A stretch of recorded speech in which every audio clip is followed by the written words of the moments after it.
Semangat pagi di hari Rabu 21 April 2021. Kembali kita bersekutu pada persekutuan doa anggota keluarga Allah. Memulai dengan menenangkan hati, menenangkan pikir dalam saat teduh sejenak.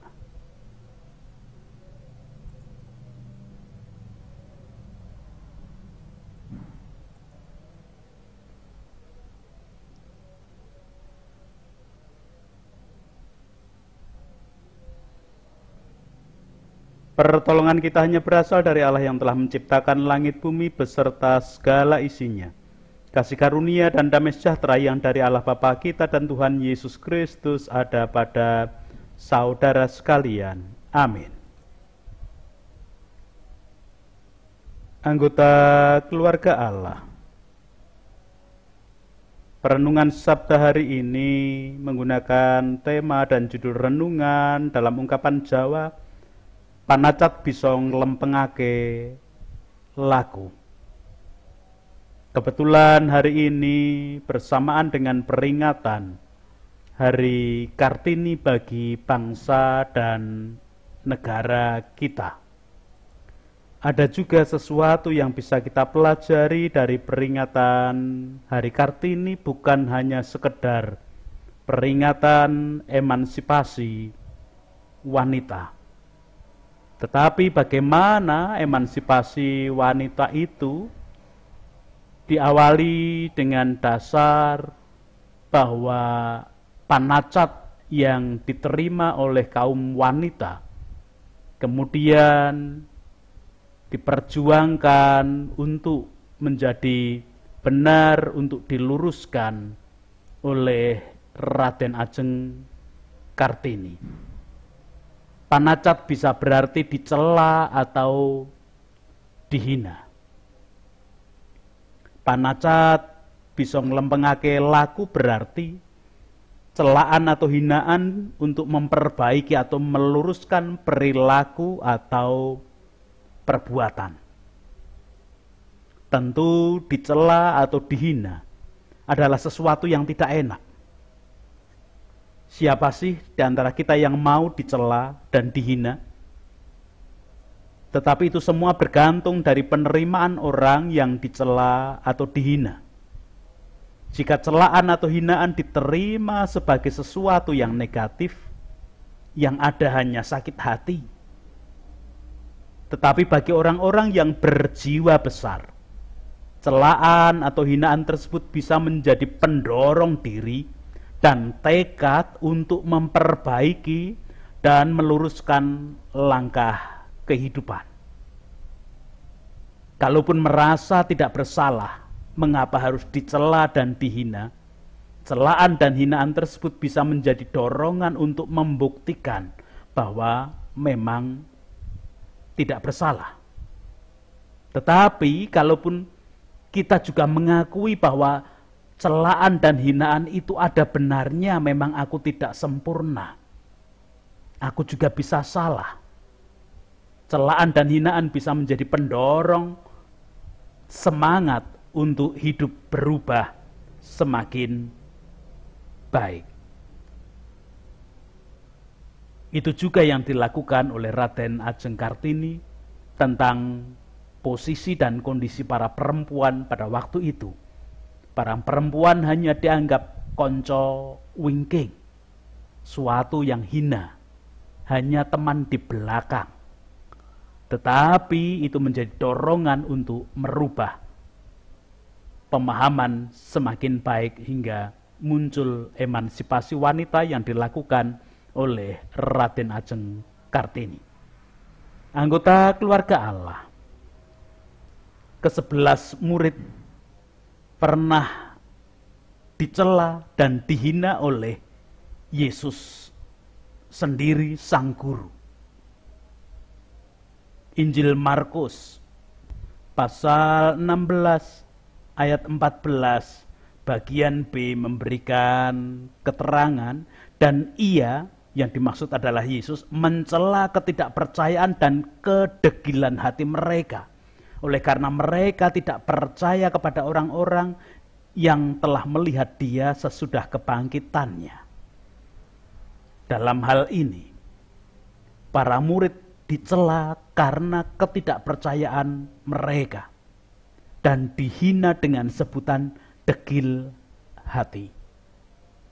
Degil berarti tidak menuruti nasihat, keras kepala, kepala batu, bebal, atau dalam istilah Jawa, ndablek. Mengapa Yesus mencela dan menghina para murid? Kita akan memperhatikan leksionari bacaan Injil hari ini. Markus 16 ayat 9 sampai 18 yang demikian.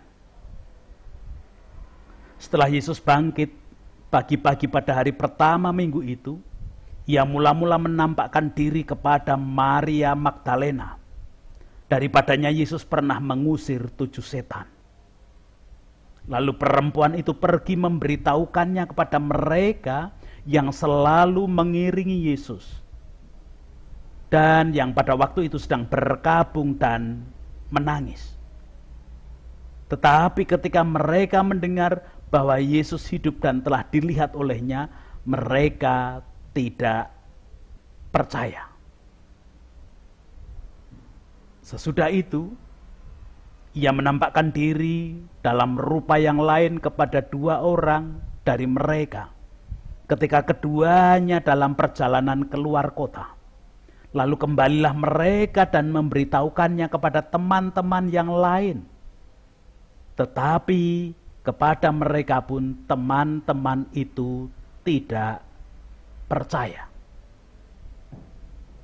Akhirnya ia menampakkan diri kepada ke-11 orang itu ketika mereka sedang makan, dan ia mencela ketidakpercayaan dan kedegilan hati mereka.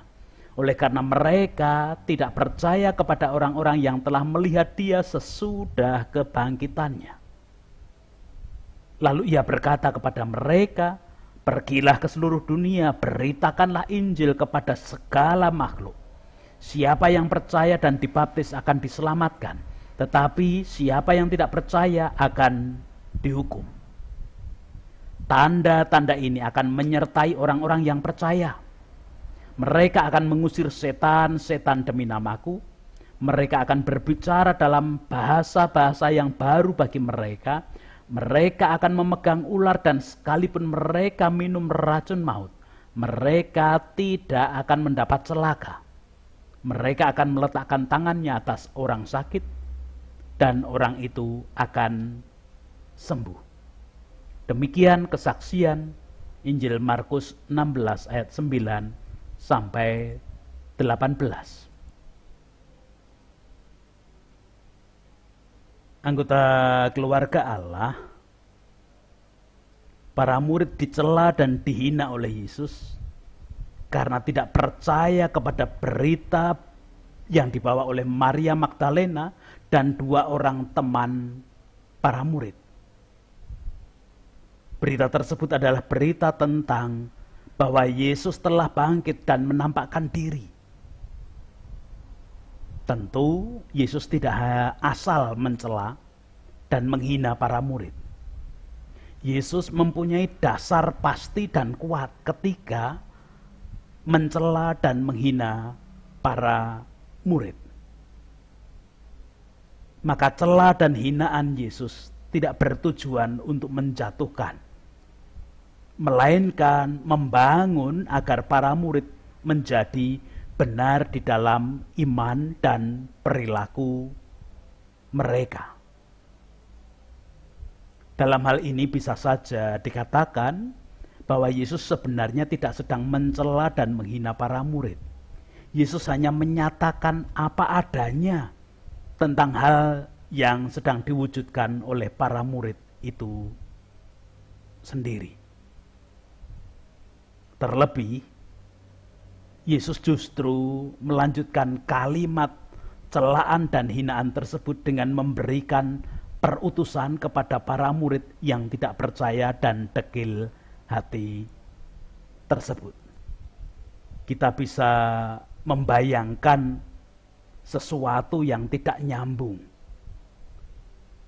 mencela dan menghina para murid. Tetapi mengapa Yesus kok mengutus mereka? Mengapa yang cela, mengapa yang hina kok malah diutus oleh Yesus?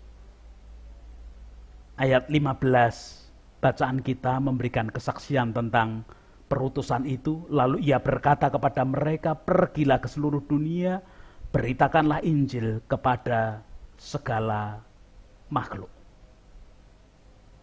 Anggota keluarga Allah, perutusan yang diberikan Yesus diawali dengan memperbaiki dan meluruskan iman percaya para murid terlebih dahulu. Itu berarti Yesus sadar betul, Yesus tahu betul para murid memang salah. Manusia memang punya kelemahan, manusia memang punya keterbatasan. Tetapi manusia bisa diutus ketika mau dibenarkan, diluruskan, diperbaharui dulu dalam iman dan percaya mereka. Yesus melakukan itu.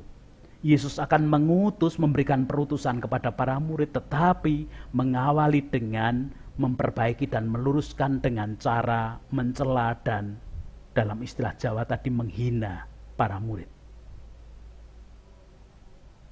Kalaupun perutusan Yesus berisi tentang pergilah ke seluruh dunia, beritakanlah Injil kepada segala makhluk, itu berarti para murid bisa salah langkah, salah jalan, salah perilaku dalam menjalankan perutusan untuk pergi dan memberitakan Injil jika tidak dibenarkan dan diluruskan terlebih dahulu tentang iman dan kepercayaan mereka. Maka Yesus terlebih dahulu memperbaiki, membenarkan dan meluruskan iman percaya dari para murid. Iman dan percaya tentang apa yang membenarkan dan meluruskan para murid? Iman dan percaya tentang kesaksian sabda Allah yang dinubuatkan di dalam kitab Taurat, kitab para nabi, dan kitab Mazmur, yaitu bahwa anak manusia akan menanggung penderitaan, disalibkan, mati, dan pada hari ketiga dibangkitkan dari antara orang mati. Isi pembenaran dan pelurusan iman bagi para murid inilah sebenarnya yang menjadi proses kehidupan manusia berdasarkan Injil. Dalam proses hidup manusia pasti terdapat penderitaan dan kesengsaraan. Siapapun orangnya, tidak hanya orang Kristen, tidak hanya orang yang percaya kepada Yesus Kristus yang mengalami penderitaan dan kesengsaraan. Semua orang mengalami penderitaan dan kesengsaraan. Tetapi bagi barang siapa yang percaya, dia akan memperoleh hidup. Ia akan diselamatkan. Anggota keluarga Allah, percaya adalah proses penyelamatan menuju hidup sejati yang kekal. Tetapi percaya itu harus disertai dengan baptisan sebagai tanda pertobatan dan penyucian hidup. Baptisan yang dilakukan Yohanes ketika Yohanes berseru-seru di padang gurun, bertobatlah sebab kerajaan Allah sudah dekat. Itu berarti baptisan Yohanes adalah baptisan sebagai tanda pertobatan. Sedangkan baptisan yang menggunakan air berarti tanda penyucian atau pembasuhan dari dosa. Dengan demikian percaya adalah proses penyelamatan menuju hidup yang disertai dengan baptisan sebagai tanda pertobatan dan penyucian hidup. Ayat 16 memberikan kesaksian kepada kita, siapa yang percaya dan dibaptis akan diselamatkan, tetapi siapa yang tidak percaya akan dihukum. Orang yang percaya saja bahwa Tuhan punya kuasa untuk menyelamatkan, tidak bisa mencapai keselamatan. Hanya percaya Tuhan punya kuasa itu tidak salah. Tetapi ketika hanya percaya Tuhan punya kuasa untuk menyelamatkan, dia tidak bisa mencapai keselamatan. Tetapi percaya yang disertai dengan pertobatan dan penyucianlah yang akan menyelamatkan. Percaya yang disertai pertobatan adalah percaya yang berubah dari percaya bahwa Tuhan punya kuasa yang menyelamatkan menjadi mempercayakan diri kepada Tuhan yang menyelamatkan. Tidak hanya percaya bahwa Tuhan punya kuasa menyelamatkan, tetapi aku mau mempercayakan diri kepada Allah yang punya kuasa menyelamatkan itu. Orang yang mempercayakan diri kepada Tuhan penyelamat, yang kemudian akan menerima penyucian atau pengudusan, pembasuhan di dalam kehidupannya.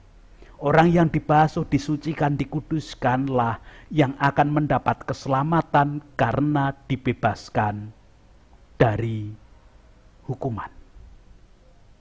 Anggota keluarga Allah, tentang tanda-tanda yang menyertai adalah pemberian dari Tuhan yang menyelamatkan. Memang para murid yang sudah dibenarkan dan diluruskan iman percayanya, Tuhan memberi tanda-tanda, mengusir setan-setan demi namaku, berbicara dalam bahasa-bahasa yang baru bagi mereka, memegang ular, meminum racun maut, tidak mendapat celaka, meletakkan tangan di atas orang sakit dan orang itu akan menjadi sembuh. Itu beberapa tanda. Tetapi yang perlu kita pahami, perlu kita ingat, tanda-tanda itu diberikan oleh Tuhan sendiri kepada orang percaya, termasuk kepada para murid. Bukan usaha para murid, bukan usaha orang percaya. Jadi tanda-tanda bagi orang percaya tidak bisa diusahakan oleh manusia. Apalagi kalau dipahami orang percaya satu dengan yang lain harus mempunyai tanda yang sama. Tidak bisa. Karena tanda itu pemberian Allah.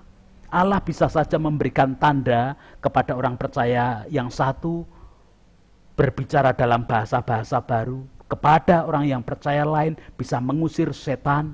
Kepada orang yang percaya lain memegang ular dan minum racun tapi tidak mendapat celaka dan lain sebagainya. Tanda-tanda itu pemberian Allah. Sekali lagi, tanda-tanda itu mutlak pemberian Allah, bukan usaha manusia. Jadi tanda-tanda yang menyertai orang percaya itu bisa berbeda-beda dan tergantung hanya pada otoritas pemberian Tuhan. Manusia tidak bisa mendikte, manusia tidak bisa meminta. Yang harus dilakukan oleh orang percaya adalah bersedia dibenarkan, bersedia diluruskan untuk mempercayakan diri kepada Tuhan yang menyelamatkan. Tidak sekedar percaya bahwa Tuhan punya kuasa untuk menyelamatkan. Tuhan memberkati kepada setiap anggota keluarga Allah yang mau dilempengke, diluruskan, dibenarkan di dalam percaya dan beriman kepada Tuhan. Amin. Kita akan berdoa bersama. Puji, hormat, dan syukur kemuliaan hanya bagi nama Tuhan yang hari ini mengingatkan kami, hendak meluruskan iman kami, membenarkan kepercayaan kami. Seperti para murid yang menerima celaan dari Yesus untuk membenarkan dan meluruskan iman percaya mereka. Bahwa Yesus dibangkitkan dari antara orang mati, Yesus adalah anak Allah yang diutus untuk menyelamatkan manusia. Sehingga para murid harus bergantung diri dan mempercayakan diri pada keselamatan Allah. Itu juga yang harus kami lakukan, kami wujudkan. Kami dibenarkan, kami diluruskan di dalam beriman. Kami mau mempercayakan diri kami kepada Tuhan yang punya kuasa untuk menyelamatkan kami. Dan di dalam mempercayakan diri kami akan taat apapun perintah dan kehendak Allah. Hari ini Apapun kegiatan dan aktivitas kami haturkan seutuhnya. Menyerahkan setiap anggota keluarga Allah dengan segala kondisi dan keadaan, termasuk bagian kami anggota keluarga Allah yang mengalami kelemahan ragawi pun. Kami boleh dibenarkan di dalam iman percaya kami, mempercayakan diri dan menggantungkan diri penuh pada kuasa Allah dengan segala keadaan. Anak-anak kami boleh belajar untuk juga bergantung dan mempercayakan diri kepada Allah. Melalui teladan para orang tua, mereka juga boleh merasakan kasih karunia Allah. Tetap berdoa untuk para pemimpin, wakil rakyat, tokoh masyarakat, tokoh agama, dan semua komponen bangsa dan negara, baik para medis, masyarakat secara umum, dalam keadaan apapun, sehingga kami boleh menjadi orang-orang yang sangkul sinangkul berusaha menggapai damai sejahtera yang Tuhan berikan. Dan gereja-gereja Tuhan menjadi pionir, menjadi awalan kehidupan yang baik ketika mempercayakan diri kepada Tuhan. Tetap teringat akan saudara-saudara kami, sesama kami yang mengalami penderitaan kesengsaraan karena bencana. Biarlah itu juga menjadi sarana bahwa semua akan kembali kepada Tuhan. Biarlah kalau kami anggota keluarga Allah dan gereja-gereja dipanggil untuk membantu, sangkul sinangkul, mendukung mereka dalam doa, dalam upaya pemulihan, dalam pengumpulan dana dan segala yang dibutuhkan, Tuhan berkuasa atas para korban bencana, baik banjir, gempa bumi, dan bencana-bencana yang lain di muka bumi ini. Bangunan toleransi, kehidupan yang ada di bumi pertiwi. Tuhan yang berkuasa, kalaupun ada bagian-bagian yang kadang muncul di dalam usaha teror, biarlah kasih kuasa-Mu yang kemudian menjadi penyempurna kehidupan untuk kebaikan bagi semua. Itu doa kami, ampuni dosa dan kesalahan kami, ampuni dosa kesalahan para pemimpin kami, wakil rakyat, tokoh masyarakat, tokoh agama, dan semua komponen bangsa dan negara ini. Dalam Kristus kami berdoa. Amin. Melanjutkan kehidupan dengan membawa berkat yang diperintahkan. Kasih karunia dan damai sejahtera yang dari Allah Bapa kita dan Tuhan Yesus Kristus di dalam persekutuan dengan Roh Kudus tercurah, melingkupi, menguasai dan melayakan setiap anggota keluarga Allah, mengalami perbaikan dan pelurusan iman percaya sehingga hanya mempercayakan diri kepada Tuhan saja. Amin.